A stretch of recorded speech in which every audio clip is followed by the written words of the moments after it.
fui convidado por nosso amigo Ferreira, né, um dos organizadores do Cuscuz HQ, celebrando os 80 anos do Batman. E eu fiquei assim meio constrangido em dar um não, né? Porque eu não sou tão fã assim do Batman. Eu sou fã do Super-Homem, como vocês sabem, que é uma das palestras dos 80 anos do Super-Homem ano passado, foi eu que ministrei. Mas assim, eu resolvi aceitar porque para mim também isso é um desafio e é um exercício até mesmo para me aprofundar no universo do homem morcego, né? E durante a pesquisa que eu fiz, muita coisa eu já sabia e outras, para mim, foram novidades. Mas vamos lá. Vamos começar pelos seriados de matinês, né? Assim, pelo que eu entendi, Lucas, que me antecedeu, ele fez uma palestra enfocando assim, o surgimento do Batman, né, nos quadrinhos, não é isso? E eu fiquei encarregado de fazer a trajetória, ministrar uma palestra sobre a trajetória do Batman no cinema e nos seriados de TV. Então, nos anos 40, a televisão já existia, mas ainda não era uma mídia popular, né? Então, as pessoas iam aos cinemas para as chamadas matinês, onde eram exibidos aqueles seriados que eram produzidos para serem exibidos dos filmes que estavam sendo anunciados, né? Então, são vários seriados que foram produzidos pela Columbia Pictures na década de 40. O primeiro deles foi o Capitão Marvel, né, que hoje se chama Shazam, né, por uma questão de direitos autorais. Depois, em segundo, veio o Batman, em 1943, seguido pelo Capitão América em 44, depois o Superman em 1948. Então, esse foi o primeiro Batman em carne e osso, né, que estreou no seriado. Pode passar. O nome dele é Lewis Wilson, né? Então, essa série com ele foram 15 capítulos. O Robin era interpretado por Douglas Croft. A trama, Batman era um agente dos Estados Unidos que lutava para derrotar um agente japonês chamado Todaka. Isso era no contexto da Segunda Guerra Mundial, né? Aqui são algumas imagens que consegui coletar na internet sobre a primeira dupla dinâmica de carne e osso, né? As pessoas acusam muito o Adam West de ser bala ao fio, né? O Batman dos anos 60, mas isso aí parece que ganha dele, né? Curiosidades. A primeira vez que Batman apareceu nas telas, né? Claro. E esses detalhes ajudariam a formar a cultura e o mito popular em torno do personagem. É nesse seriado que é apresentado a Batcaverna, né? É bom entender que muito da mitologia desses personagens como Batman, Superman, esses elementos que foram adicionados no rádio, no cinema, nos seriados, né? No caso aqui, a Batcaverna foi nesse seriado. E um outro detalhe também é que esse ator que interpreta Alfred, a aparência dele era de um homem magro, né? E o Alfred da época, dos quadrinhos, era um homem gordo, né? Então, esse seriado ajudou a estabelecer a imagem de Alfred como sendo um homem esbelto. Então, foi um grande sucesso, né? Que influenciou a produção de um novo seriado, dessa vez no ano de 1949. Pode passar. Isso aqui é um Cadillac que foi usado por Batman nesse seriado, que antecede o Batmóvel, né? E nos outros seriados também ele vai aparecer outros carros, né? Mas aí depois lá na frente eu vou explicar a origem do Batmóvel. Os cintos de utilidades estavam presentes na indumentária dos atores, mas não eram utilizados, né? O Batman é apresentado como um agente do governo e não um vigilante independente, né? A censura da época não permitia que o herói tomasse a lei com suas próprias mãos, por isso que ele foi transformado nesse agente, né? E a imprensa da época anunciou como sendo um super seriado, né? E com a maior produção da Columbia Pictures até aquele momento. E o estúdio deu à campanha publicitária o peso equivalente de um longa-metragem, só que era para ser exibido fatiado, né, em 15 episódios no cinema. A narração de abertura e fechamento de cada capítulo deste e de outros seriados da Columbia foi o modelo parodiário para a série de TV dos anos 60 que vocês vão ver lá na frente. Então, aqui eu fiz uma pesquisa mostrando o primeiro Batman, o primeiro Robin, o ano que eles nasceram e o ano que eles faleceram, né? Para que a gente possa ter uma ideia, né, do espaço, do tempo que essas pessoas viveram. Em seguida, 6 anos depois, em 1949, estreou a segunda série chamada Batman e Robin, né? Dessa vez interpretada pelos atores Robert Lowery e Johnny Duncan. Eu não me aprofundei muito nela porque eu não consegui muitas informações a respeito dessa série, porque a grande referência é a primeira, né? Então, o Robert Lowery, ele faleceu em 71 e o Johnny Duncan em 2016, já há pouco tempo, né? Há 3 anos. E agora vem a minha grande influência por gostar do Batman, que é essa série dos anos 60, estrelada por Adam West e Burt Ward, né? Ela marcou época porque, apesar de a gente ouvir falar pela primeira vez e for assistir, a gente vai ver que é uma comédia, né? Talvez não tenha relevância hoje, mas para a época ela causou um impacto cultural muito grande, né? Então essa série ela durou 3 temporadas, sendo que dessas 3 temporadas, eu vou explicar melhor aqui na frente, porque os episódios eles eram divididos em 2, né? E a estreia dessa série se deu em janeiro, no dia 12 de janeiro de 1966, pelo canal ABC, né? E ABC. Era em horário. Foram 60 tramas, divididas em 2 partes, como eu já falei para vocês, totalizando 120 episódios nessas 3 temporadas, né? Então vamos lá. Essa série ela foi atribuída como sendo camp, né? Quer dizer artificial, exagerado. A questão das interpretações são exageradas, são meio que teatrais, né? Para intelectuais e artistas da cultura pop. Mas a série também estava de acordo com as tendências estéticas da época defendida pelo saudoso artista Andy Warhol, né? E detalhe também, quem assiste a série, pelo menos no original, vai ver que a série é anunciada, o vilão, especialmente convidado, né? E no final, pelo menos na primeira parte, mostra os heróis em alguma situação de perigo e está já fazendo um anúncio do que virá a ser o outro episódio. E quem fazia essa locução era o próprio produtor, William Dozier, né? E detalhe, o William Dozier nunca havia lido histórias em quadrinhos, né? Ele estava numa viagem de avião e teve acesso a essa Batman número 171, de maio de 1965, e através dessa revista ele se encantou pelo Batman. Mas só que ele se encantou, mas na cabeça dele ele queria, não, vou fazer uma série do Batman, mas eu quero uma comédia. Eu não quero esse tom soturno que o personagem tinha. Se bem que ele estava saindo já dos anos 50, daquele período daquela perseguição que o Lucas deve ter falado aqui, né, contra os super-heróis. E aí ele tomou essa decisão radical, né? E o primeiro episódio da série foi justamente o Charada, o vilão convidado, que era inspirado justamente nessa revista que ele tinha acabado de ler. Aqui está o William Dozier ao lado dos atores Adam West e Burt Ward, né? Essa série ela mistura clichês dos antigos seriados de aventura, né? Como eu já falei, que aqueles seriados anteriores, principalmente o primeiro, inspirou aquela segunda série e essa série também dos anos 60, né? Daí tinha esse final, o final gancho, né? E os heróis sempre estavam prestes a morrer diante de alguma arapuca feita pelos vilões. Então essa série ela também utilizou muitos recursos das histórias em quadrinhos, como essas onomatopeias, né? Na hora que o Batman dá o soco no vilão, ele, o Robin, ou vice-versa, aparecem as onomatopeias bem evidentes. E detalhe, na última temporada, devido a questões orçamentárias, né? Eles tiveram a criatividade, olha só, de apagar as luzes e mostrar uma luta no escuro de Batman contra os vilões, já para economizar dinheiro. Mas só apareciam as onomatopeias. Até isso eles estavam à frente. Quem assistir a terceira temporada vai ver, um dos últimos episódios vai ver isso que eu estou falando, né? Aí, olha só. Essa ideia do Robin dizer Santa alguma coisa, né?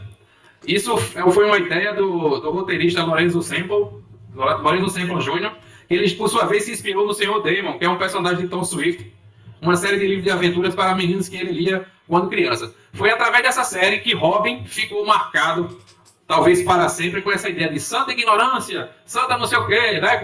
Esse santa, que ele antecede a fala dele, sempre está presente nos desenhos animados da Liga da Justiça, os Super Amigos, e também os desenhos animados que foram produzidos no final da década de 60 e de 70, né?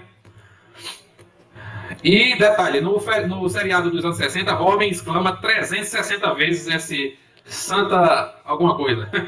É o bordão, né? O bordão, é isso aí. Como eu já falei aqui, né, os desenhos. Enfim, a série ela fazia uma crítica ácida à sociedade americana e suas necessidades de heróis mascarados e imaculados, né? Os vilões não tinham freio moral algum e a polícia era completamente inútil. Vocês que assistiram ou vão assistir algum dia, vocês vão notar isso. E outra coisa também que ficou muito marcado na série foi a abertura, que era a música tema composta por Neil Hefter e executada pelo grupo The Ventures. Que era só aquela fala mesmo. Batman, Batman, Batman. Só falava isso.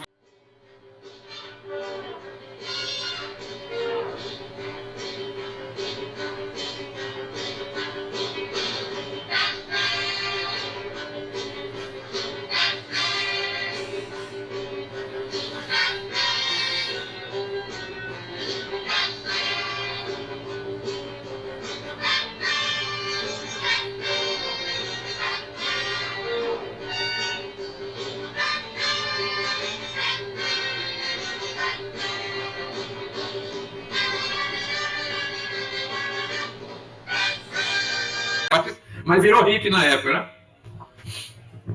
né? Diante do sucesso da série, foi feito também um filme longa-metragem, né? Um longa-metragem para ir aos cinemas, né? A Fox ela recusou fazer um filme antes porque ela queria cobrir todo o custo, ela teria que cobrir todo o custo do filme e para fazer uma série não, ela dividiria com o produtor. Então ela optou primeiro pela série, como a série estourou, aí ela aceitou fazer o filme, né? Esse filme ele é Batman e Robin contra os 4 principais vilões da série. Só que a Mulher Gato, ela foi, por uma questão contratual, a atriz original não pôde participar desse longa-metragem e chamaram uma outra para interpretar a Mulher Gato, né? Segundo os registros da Fox, o filme custou 3 milhões e 200 e teria arrecadado algo em torno de 3 milhões e 900. Parece que não se deu muito bem nas bilheterias. Se tivesse, teria estourado, né? Mas ela se destacou também por ser uma série que criou vamos dizer assim, um trecho chamado de participação de janela, em que sempre Batman e Robin estavam escalando um prédio e alguém abria a janela para falar com eles, com a dupla dinâmica. E essas pessoas que abriam essa janela geralmente eram celebridades, certo? E entre elas está lá o fiel ajudante do Besouro Verde, Kato, que é ninguém menos que o Bruce Lee, né? São detalhes que a gente é interessante levar em consideração, né? Há toda uma história por trás dessa máscara, né? Isso seria um motivo assim para uma outra palestra para abordar essa questão do Bruce Lee, porque essa máscara na realidade foi feita para esconder seus traços orientais devido à questão, eu diria que geopolítica da época, né? Então, muitos dos atores que participaram, entre eles estavam Jerry Lewis, que era muito famoso, Nick Clark, Sammy Davis Jr., Edward Robson, e, como eu já falei, Bruce Lee, né? E olha só, os vilões, eles, naquela época, todo mundo com sucesso da série, todo mundo queria participar, queria fazer uma participação especial. Então, até Vincent Price se ofereceu e ele passou a ser o vilão chamado de Cabeça de Ovo, né? Acho que vocês sabem quem é Vincent Price, né? Não? Eu sei. Tem uma música muito famosa do Michael Jackson chamada Thriller, que termina com uma gargalhada, é ninguém menos que o Vincent Price. E é também aquele velhinho que trabalha em Duas Mãos de Tesouro que cria o personagem, certo? Mas, na realidade, a série, apesar de William Dozier ter lido a revista Batman número 171, mas ela começou, de fato, através da pesquisa que a IBC fez, para saber quais os personagens favoritos das crianças da época, né? E o primeiro colocado, pasmem, era o Super-Homem, né? Mas só que o Super-Homem estava preso a um musical da Broadway chamado É um Pássaro, é um Avião, é o Superman, né? Então, foi riscado porque já tinha se encontrado. A segunda opção era o Dick Tracy, no gosto popular das crianças, né?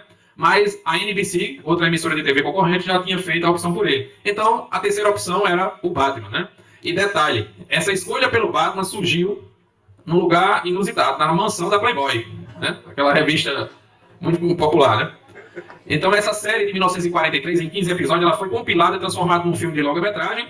E aí, o Odolph, né? Que é a pessoa que era encarregada pelas produções das séries da Fox, optou pelo Batman, e era hora realmente de fazer uma nova série sobre ele para a TV. E aí a correria foi grande, né? Era prevista para estrear no segundo semestre de 66, mas ela foi acelerada para estrear no dia 12 de janeiro daquele ano, preenchendo 2 horários vagos na grade da rede NBC. Por isso que a série ela é dividida em 2 capítulos semanais, né? Ou melhor, era um capítulo dividido em 2 partes, exibidos por semana, né? Tipo, a segunda-feira e na quarta-feira era exibida a outra parte. Merchandising. Apesar de George Lucas ser visto hoje como um visionário na parte de merchandising com Star Wars, né? Mas naquela época, só com essa série de TV, a Fox ganhou muito dinheiro com os produtos relacionados à série, né? Algo em torno de 75 milhões de dólares, para vocês verem o impacto que a série teve pelo mundo, né? Eu vou falar aqui fazer apenas uma observação, é que durante a década de 50, diante do acirramento da Guerra Fria, né, entre os Estados Unidos e a União Soviética, os quadrinhos também entraram nesse fogo cruzado, né? E também aquele psiquiatra, o Frederick Eden, ele acusou os super-heróis de serem influências negativas para os jovens da época, né? Influenciava a delinquência juvenil. E aí eu acho que vocês já sabem desse episódio, mas o Batman foi atacado por ele como sendo um homossexual, ele Robin, né? Ele achava um absurdo, por exemplo, uma casa ter 3 homens morando nela. Batman, ou melhor, Bruce Wayne, Dick Grayson e Alfred. Então eles resolveram matar Alfred nos quadrinhos para poder amenizar isso, mandaram o Robin para a universidade, né? E inventaram uma tia de Bruce Wayne, chamada tia Harriet, para fazer parte do elenco, né? Justamente para tentar suavizar essa ideia de que Batman seria homossexual, né? E, como eu já falei, Alfred foi morto nas histórias em quadrinhos, mas diante do sucesso da série de TV, Alfred foi ressuscitado, né? Ele estava lá presente na série e voltou para os quadrinhos, né? Então, lá na frente estava superada, acredito eu, essa ideia absurda que o psiquiatra estava disseminando pelo Congresso norte-americano, né? Até o jornal soviético Pravda, né, acusou Batman de fazer lavagem cerebral nos americanos. Batman que está se referindo aqui é a série de TV, tá, gente? Que eles tornassem melhores assassinos no Vietnã. Era como se fosse um estímulo para que quem assistisse Batman fosse estimulado a ir para a guerra defender os Estados Unidos e tal. Era uma ideia que eles divulgaram no jornal Pravda, né? Ele também acusou Batman de ser um agente do FBI e chamou de assassino capitalista. Embora Batman não tivesse matado qualquer personagem na tela nos quadrinhos desde 1939, né? Quando ele surgiu em 39, ele era mais sortudo, né? E agora vem o terceiro personagem, vamos dizer assim, mais importante da série, que o primeiro é Batman e Robin, o segundo é o Batmóvel, né? Antes desse Batmóvel da série dos anos 60, Batman apenas apareceu em Cadillacs, como eu já mostrei, em outros carros, e nos quadrinhos o Bob Kane teria desenvolvido um carro que seria um Batmóvel, mas bem cartunesco, né? Com a figura de um morcego na frente e tal. Então, os produtores da série, no caso o William Dozier, quis dar um ar assim mais moderno, né? Para o Batmóvel. E aí ele contratou, eu estou esquecido aqui o nome, mas lá na frente tem, o cara que criou o Batmóvel. Então ele partiu desse Lincoln Futura 1955, que é da Ford, né? E o Batmóvel original ele custou $15 mil e demorou 15 dias para ficar pronto. O Batmóvel custou, esse custo que ele está se referindo aqui, ao custo de produção para deixar ele como a gente conhece aí no Série A, certo? Ao todo foram produzidos 5 carros. Um deles foi vendido em leilão em 2013 por mais de $4 milhões.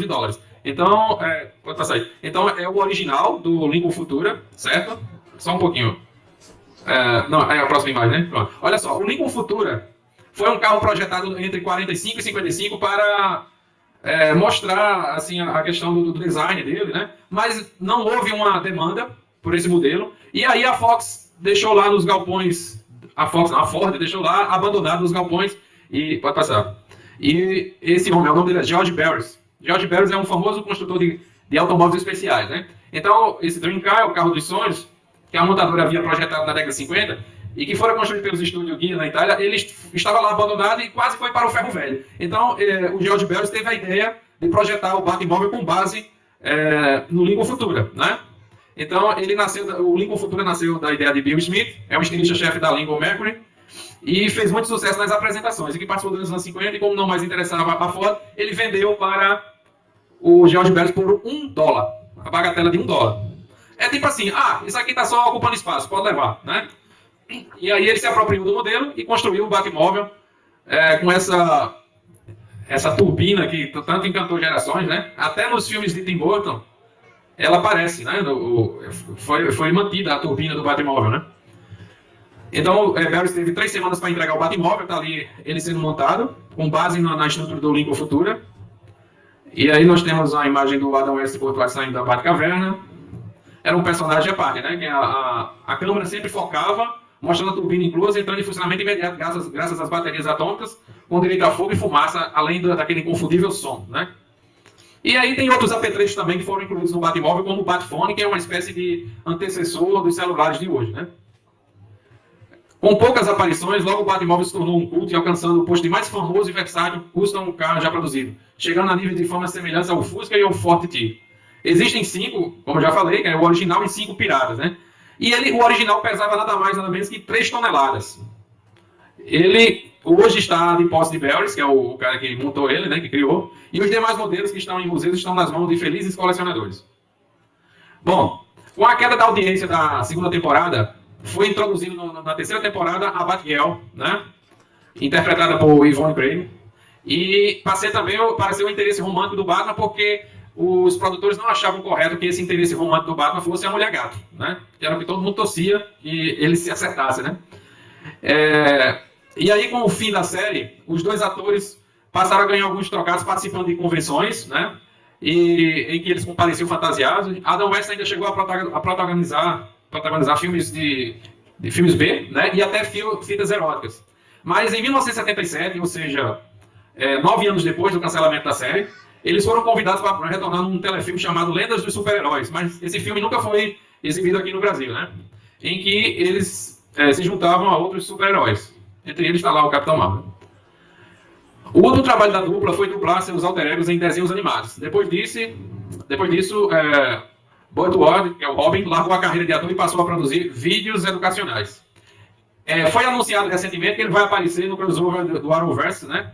Crise nas Infinitas Terras. Eu não sei se vocês estão acompanhando isso, mas ele teria confirmado presença. Eu nunca mais li a respeito, mas eu acredito que sim. Detalhe também sobre a vida de Adam West. Logo após Sean Connery, o eterno 007, ter deixado de assumir a pele do agente secreto, os produtores da série começaram a procurar outros atores. E um dos atores que foram cogitados para ser 007 no final dos anos 60 foi Adam West, mas por algum motivo que eu não sei explicar qual, ele recusou. Eu acredito que era talvez o receio de haver uma recusa muito grande por parte do público, que estava acostumado com a performance do Sean Connery, né? Então foi escalado um outro ator, que levou toda a porrada, Sean Connery voltou novamente, depois o Roger Moore deu sequência e não sofreu tanto, né?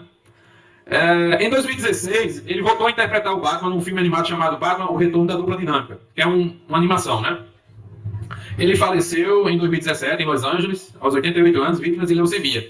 Assim, eu quero aqui fazer um registro aqui com relação à minha visão enquanto fã e leitor de quadrinhos, do quanto os estúdios são incompetentes, né, na minha opinião.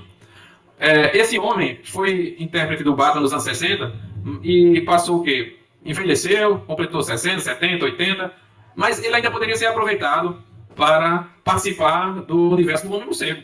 Era só a Warner já ter planejado fazer um filme do Batman no futuro, em que ele poderia fazer o papel do Bruce Wayne idoso, não é? Concordam comigo? Mas para isso